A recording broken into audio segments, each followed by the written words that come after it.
মেসের অনুষ্ঠানে চরম বিশৃঙ্খলার তা নিয়ে একাধিক প্রশ্ন, আর তার মধ্যে অন্যতম জলের বোতল নিয়ে কিভাবে ঢুকলেন হকাররা সেই যুব ভারতী ক্রীড়াঙ্গনে, আর 20 টাকার জল কিভাবে বিক্রি হলো 200 টাকাতে। শনিবার এমনই ছবি দেখেছে যুব ভারতী। কার মদতে এই কালোবাজারি, প্রশ্ন তুলেছেন বিরোধী দলনেতা। জল কত?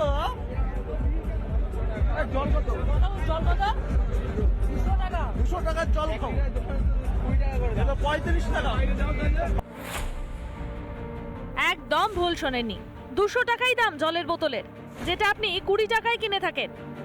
শনিবার মেসিকে দেখতে যুব ভারতীর ভিড়ে এমনই কালোবাজারি হয়েছে পানীয় জল নিয়ে।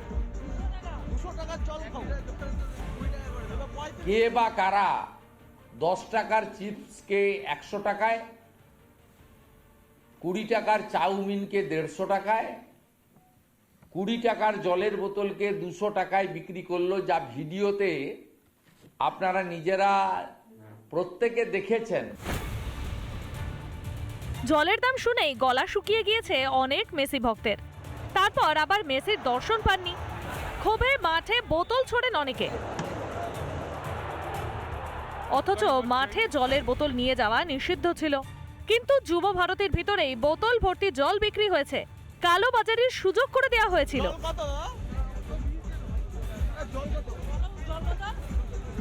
যারা দর্শক আসনে বসেছিলেন তারা এই বোতল, জলের বোতল তারা গ্যালারি থেকে একেবারে সরাসরি মাঠে ছুড়ে দেয়, এবং সেই জলের বোতল এই মুহূর্তে রয়েছে, এবং একই সঙ্গে নরম পানীয় সেই বোতলও এই মুহূর্তে এখানে রয়েছে। একদম 30 লক্ষ টাকার টেন্ডার দেয়া হয়েছিল এই সংস্থাকে। জল এবং কোল্ড ড্রিঙ্কসের কিন্তু বরাদ দিয়েছিল। ये पानी का बोतल का 20 रुपया बाहर दाम है, तो यहाँ पर इतना सारे लोग बोल रहे थे, जो स्पेक्टेटर आए थे वो लोग बोल रहे थे कि इसका बोतल का दाम 150, 200 और करीब 100 रुपया ले रहे थे आप लोग। तो इसे बंदा क्या करेगा? 30 लाख रुपए देगा 4 घंटे के लिए, तो वो कैसे वसूल करेगा? 30 लाख रुपया 4 घंटे के लिए? जी, ये टेंडर था। ये টাকা তো তুলতে হবে, তাই মেসিকে দেখানোর নামে কোটি কোটি টাকা তোলা হয়েছে। রীতিমতো লুট হয়েছে যুব ভারতীতে। 200 টাকা দিয়ে হয়েছে 20 টাকার জলের বোতল। 20 টাকার চিপসের প্যাকেট বিক্রি হয়েছে 150 টাকায়। 20 টাকার কোল্ড ড্রিঙ্ক কিনতে হয়েছে 200 টাকায়। 100 টাকায় বিক্রি হয়েছে 20 টাকার আইসক্রিম। 50 টাকার পপকর্নের দাম উঠেছে 300 টাকা। এসবের মধ্যে ভাইরাল হয়েছে জল বিক্রেতার ঔদ্ধত্য। 200 টাকার জল খাও। 35 টাকা। বাইরে 200 টাকা একটু কম করে আমাদের হবে। 200 টাকা দিয়ে জল খাবো। এই যে উদ্ধত্তপূর্ণ আচরণ করলো, এরা কার লোক?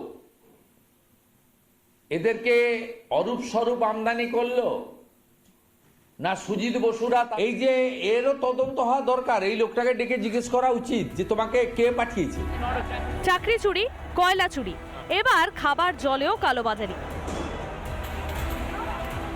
কোথায় ছিল পুলিশের নজরদারি? নাকি নেতাদের মদতে এবং পুলিশের প্রশ্রয়ে পানীয় জল বিক্রি হয়েছে চড়া দামে? রিপাবলিক বাংলা। নানা ধরনের কন্টেন্ট দেখার জন্য লাইক করুন, শেয়ার করুন আমাদের ফেসবুক পেজ, সাবস্ক্রাইব করুন আমাদের ইউটিউব চ্যানেল। পাশাপাশি অন্যান্য ব্রেকিং নিউজের জন্য অবশ্যই চোখ রাখুন রিপাবলিক বাংলায়।